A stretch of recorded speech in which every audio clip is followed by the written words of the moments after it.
समय अब हम केरल की ओर आगे बढ़ रहे हैं। केरल के नतीजे आपको दिखाते हैं। केरल का वोट प्रतिशत किसे कितना मिला है वहां पर, ये हम सबसे पहले आपको दिखाने वाले हैं।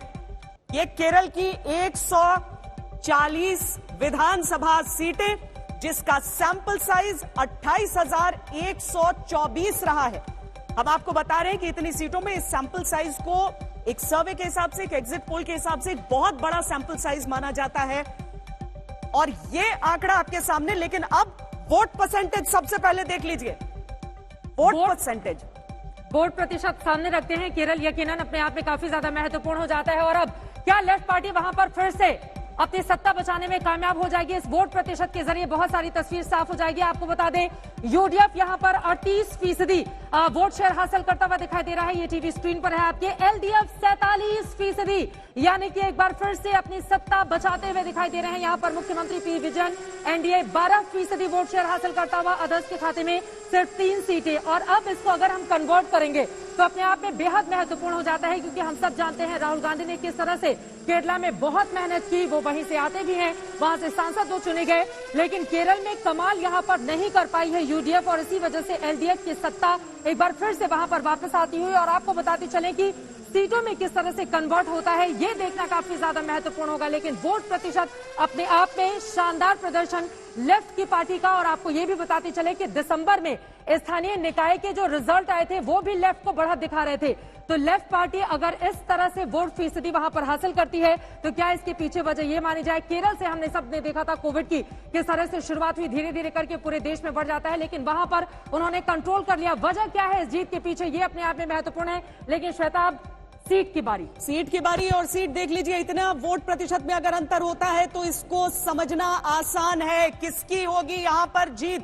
एग्जिट पोल के अनुसार 104 से 120 के दायरे में एलडीएफ नजर आ रही है आज तक। मतलब अगर हम केरल की राजनीतिक इतिहास को देखें तो अपने आप में यह अप्रत्याशित है कि 100 सीटों को कोई पार करे और साथ ही अपनी सरकार को वहां पर रिपीट कर दे। 104 से 120 एलडीएफ, यूडीएफ 20 से 36। दांव कांग्रेस का बहुत बड़ा था वहां पर और बहुत टक्कर में भी नजर आ रहे थे। वायनाड से जिस तरीके से राहुल गांधी ने जीत हासिल की थी और उसके बाद से वहां की बात बार बार जिस तरह से होती थी। एनडीए, हालांकि सबरीमाला का मुद्दा भी बहुत उठा, लेकिन मुझे लगता है कि वो शायद वहां के स्थानीय मुद्दों को न समझ पाने के कारण हो रहा है। लेकिन 0 से 2 ही एनडीए उस दायरे में दिख रही है। और आपको बता दें, अगर इसी तरह के नतीजे रहते हैं तो ये पहली बार होगा केरल के इतिहास में जब कोई मुख्यमंत्री अपनी सत्ता को वहां पर बचा पाने में कामयाब रहता है। शानदार प्रदर्शन कम से कम यहां पर इस पार्टी का आप मानिए। और लेफ्ट पार्टी के लिए अच्छी खबर है, हालांकि बंगाल पर भी उसकी नजरें टिकी हुई है, जहां पर 34 सालों तक उसने शासन किया, लेकिन दक्षिण से ये अच्छी खबर सामने आ रही है। और सुनीत चोपड़ा जी, सीधे प्रदीप जी,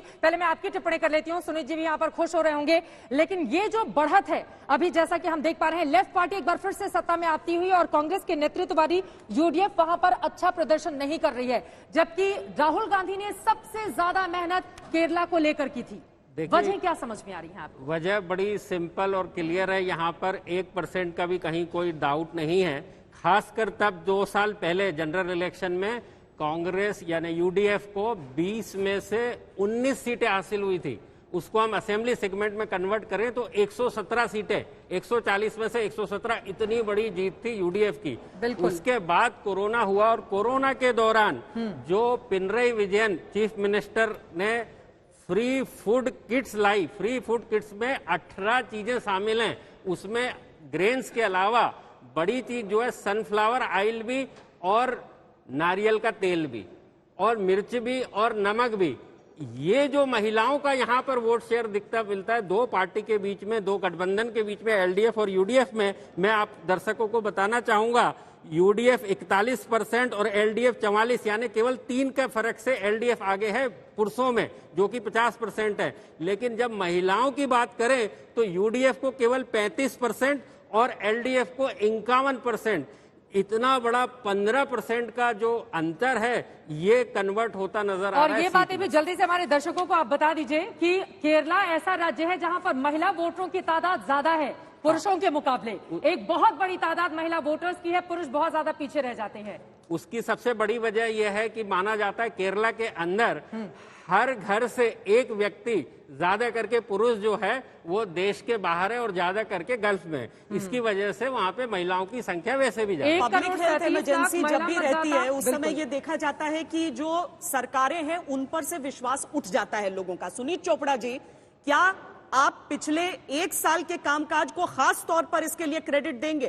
क्योंकि अभी तक ऐसे आंकड़े दिखे नहीं है। अगर वाकई ये नतीजे में तब्दील होते हैं तो लेफ्ट जो कि बाकी राज्यों में अपने पांव रखने के लिए जमीन टटोल रहा है, उसके लिए केरल एक बहुत बड़ी बढ़त और एक बहुत बड़ी विजय के तौर पर दिख सकते हैं। ये बहुत बड़ी विजय होगी, आप देख लेना। और इसके लिए काम बहुत किया गया है।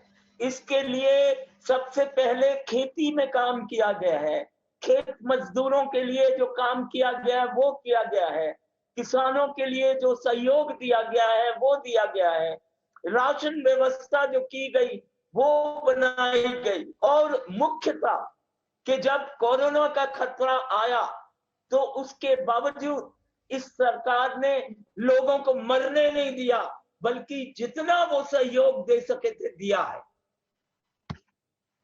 आप ये बता रहे हैं कि कृषि, ठीक है सर।